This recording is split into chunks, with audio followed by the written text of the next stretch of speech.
José Antonio Donaire, doctor en Geografía por la Universidad Autónoma de Barcelona, profesor titular de la Universidad de Girona, es el director actual del Instituto Superior de Estudios Turísticos de la Universidad de Girona. Ha estado realizando investigaciones en universidades de Túnez, Montreal, Alberta, Canadá. Ha trabajado y trabaja en los ámbitos del turismo y de la sociedad postindustrial, la ordenación del turismo en espacios litorales, las nuevas formas de turismo, la imagen turística y el turismo cultural. Ha publicado diversos artículos en revistas internacionales y diversos libros relacionados con el turismo. Es autor, entre otros, del Turismo cultural entre la experiencia y el ritual, publicado por Vitela. Ha ejercido diversos cargos en la Administración. Ha sido teniente de alcalde, delegado de Urbanismo y de Promoción Económica del Ayuntamiento de Sant Feliu de Guíxols. Ha sido diputado al Parlamento de Cataluña y portavoz de Turismo. En la última legislatura fue presidente de la Comisión de Cooperación y Solidaridad del Parlamento. Es un pionero y un gran divulgador de las redes sociales, con un blog personal muy activo, con clases utilizando las redes sociales y las nuevas tecnologías. Es un excelente pedagogo y un gran comunicador, como lo podrán observar, y nos va a hablar hoy del turismo cultural entre la experiencia y el ritual. Muchas gracias, José Antonio. Bien, buenas tardes. En primer lugar, quiero agradecer a la organización que me haya invitado a estar aquí con todos ustedes. Muchas gracias, Josep, por las palabras. Lo que les quiero comentar un poco es hacia dónde está yendo el turismo contemporáneo, sobre todo hacia dónde está yendo el turismo cultural y qué lecciones podemos aprender para la gestión de los museos. Yo me dedico, como han escuchado, a estudiar el turismo. Soy de la otra orilla del turismo cultural, ¿no? Ustedes son de la orilla de la cultura, yo soy de la orilla del turismo, y les quiero plantear cómo podemos llegar a ese punto de encuentro que es este fenómeno tan complejo que es el turismo cultural. La sesión la he dividido en dos partes. En primer lugar, les hablaré de cambios y de tendencias en el turismo cultural y sobre todo de cómo se estructura desde un punto de vista semiológico. Y la segunda parte, lo que les intentaré plantear son las tensiones, los problemas, las fuerzas que juegan contra el turismo cultural, porque yo creo que la clave del turismo que viene está en resolver estas tensiones. Y este es un poco el menú que había planteado para hoy. Pero antes de concretar la intervención en el turismo cultural, déjenme un par de pinceladas, porque siempre va bien elevarse en el globo y ver dónde estamos y hacia dónde vamos. Y les voy a dar muy pocos datos, solo 2 o 3, pero uno que me parece que es importante. Más o menos el mes de noviembre, en algún punto que no sabemos cuál es, en algún punto remoto seguramente, aterrizó el turista 1.000 millones. Yo no sé si ustedes acuerdan, los que ya tenemos un poquito más de edad, de aquello del turista 1 millón, ¿verdad? Bueno, pues el turista 1 millón hay que multiplicarlo por 1.000, ya sé que esto era en España. Hace unos meses llegó, en el año 2011, 1.000 millones de turistas internacionales.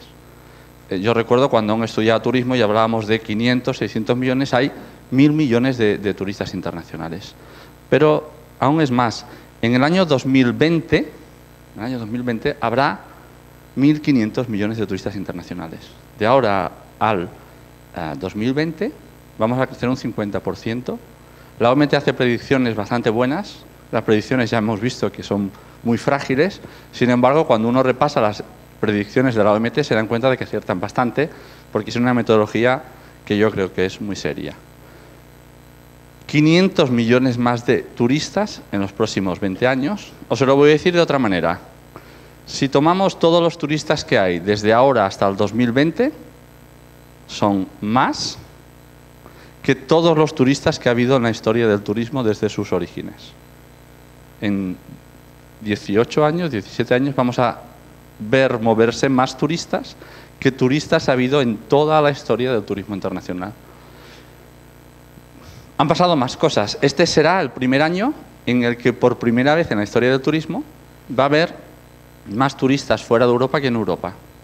Nunca había pasado eso. Piensen que solo hace 20 años el 75% de los turistas estaban en Europa.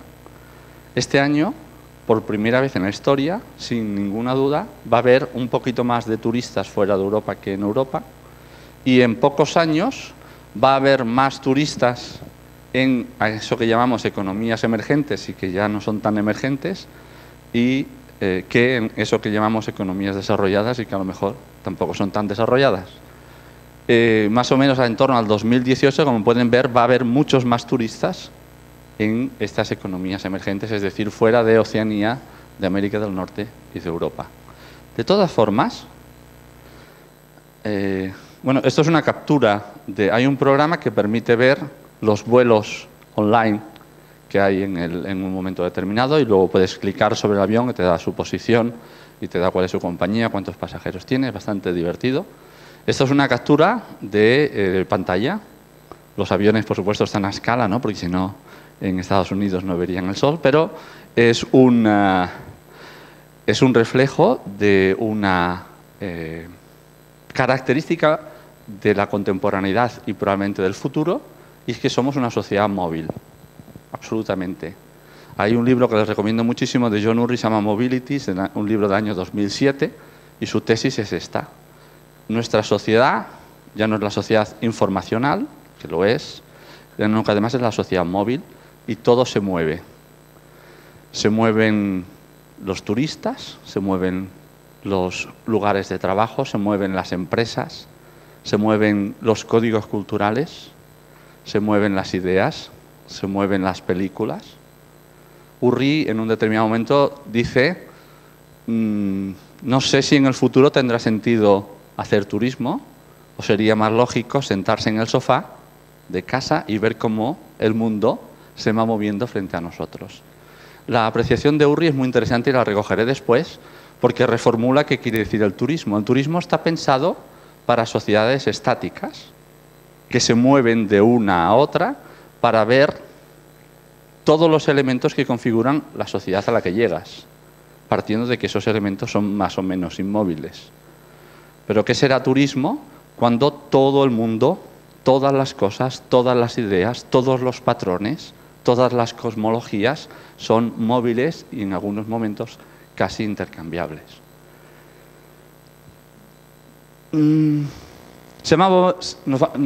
Cuando uno dice, bueno, pero esto quiere decir que hay unas zonas donde se van a concentrar turistas y otras zonas donde no se van a concentrar, pues no. No hay ninguna zona OMT ni subregión que no crezca muchísimo, que no crezca por encima del 4%.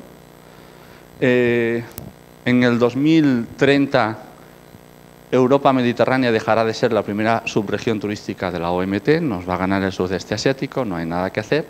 En el 2020, China ya será el primer destino del mundo. Lo que muy poca gente sabe es que en ese año China será un país con un saldo turístico negativo. Es decir, aunque será el primer destino turístico del mundo, habrá más turistas chinos moviéndose por el mundo que personas que van a ver o van a hacer turismo a China. Les planteo esto porque estamos a las puertas de un cambio de dimensión, de escala, de concepto turístico que nos exige reformular lo que hasta hace 2 días para nosotros era turismo. Una vez oí que un francés es un catalán que no sabe pronunciar la R. Yo creo que es una definición un poco bestia, pero es cierto que la proximidad cultural entre un señor que viene, un francés que viene a Rosas y que se queda en su ciudad de Montpellier, es una proximidad geográfica tan pequeña que hace que el concepto turístico sea adecuado a una cierta proximidad cultural. Lo que yo les estoy planteando es que vamos a hacer turismo con personas que van a venir desde realidades sociales, culturales, lingüísticas y cosmologías muy diferentes entre sí, y me temo que no estamos demasiado preparados para ello. ¿Saben cuál es el segundo país que ha enviado más turistas en el año 2011 a Lloret de Mar? Pues no son ni más ni menos que Rusia. Que hace unos años alguien podría decir, bueno, hay muchos rusos, pero son una minoría, estaban dentro del epígrafe de otros hasta hace muy poco. Rusia ya es el segundo destino turístico del mundo. Por lo tanto, empiezo la intervención diciendo va a haber más turistas que nunca y además van a ser turistas radicalmente nuevos con códigos culturales y conceptos nuevos. Si ven la tendencia de crecimiento por regiones, entre 1980 y 1995 ya hubo dos tractores muy importantes, que es Asia y que es África. El futuro turístico es de África. Miren lo que pasó entre 1995 y 2010. El Oriente Medio ha estado creciendo medias anuales del 9%, y miren la predicción de 2010-2030, ¿qué va a pasar con Europa? Estos son emisores, personas, mercados, hacia dónde van a ir los turistas. ¿Qué ha pasado con Europa y América? 2,5%. Los tractores van a ser Oriente Medio, Asia y Pacífico y sobre todo África. Bueno, volvamos, después de esta, digamos, lectura en globo desde arriba, vamos a empezar a bajar y vamos a empezar a concretar un poco más. Va a haber más turistas que nunca y nosotros desde INSETUR, desde el Instituto de Estudios Turísticos, estamos haciendo muchísimos estudios en muchos lugares del mundo, en Cataluña, pero también en muchos lugares del mundo, y hay una constante que va apareciendo siempre. Y les podría dar 15 ejemplos y en los 15 ejemplos aparece siempre la misma constante. Por ejemplo, esto que no se ve demasiado bien es un estudio que hemos hecho en el que nos hemos ido al Valle de Boí. El Valle de Boí tiene una pista de esquí, tiene un balneario, tiene el único parque nacional de Cataluña y tiene 7 iglesias que son patrimonio de la humanidad. Por lo tanto, tiene 4 argumentos muy diferentes que compiten entre sí o que se complementan en términos turísticos. Si ustedes van hoy al Valle de Boí y hacen una encuesta entre los ciudadanos, casi todos les van a decir que viven de la estación de esquí. No tengan ninguna duda. Y como es una estación que tiene un riesgo de cerrar, pues ellos creen que no tienen futuro turístico. Nosotros hicimos muchos estudios, pero básicamente hicimos 3. El primer estudio fue preguntarle a la gente, ¿usted por qué ha venido aquí? La motivación número 1 a distancia cósmica de la segunda, yo he venido por motivos culturales. Tenemos un problema y es que la gente no siempre es muy sincera en las encuestas. Yo he venido por motivos culturales, pero en realidad, mire, he venido a esquiar.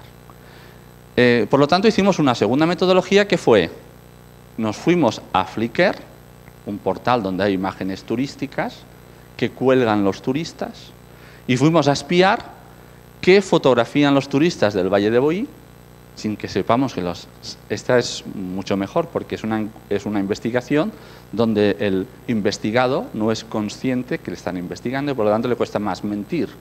El turista ha hecho una serie de fotos y las ha colgado en un portal y las ha etiquetado. Luego hemos ido nosotros detrás y ha salido esto que ven aquí.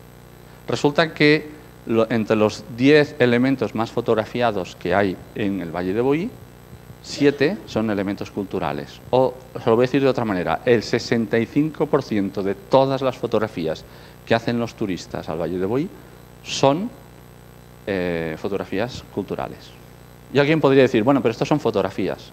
Bueno, una fotografía es un código cultural, es decir, perdón, un código simbólico. Decido de todas las cosas que son interesantes que esta es la que es memorable y por lo tanto la que puedo fotografiar y además la que voy a colgar.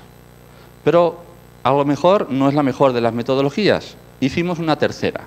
La tercera fue la siguiente. Cuando un turista llegaba a la oficina de turismo, le dejábamos un GPS y este turista pasaba unos días en el Valle de Boí y cuando salía devolvía el GPS.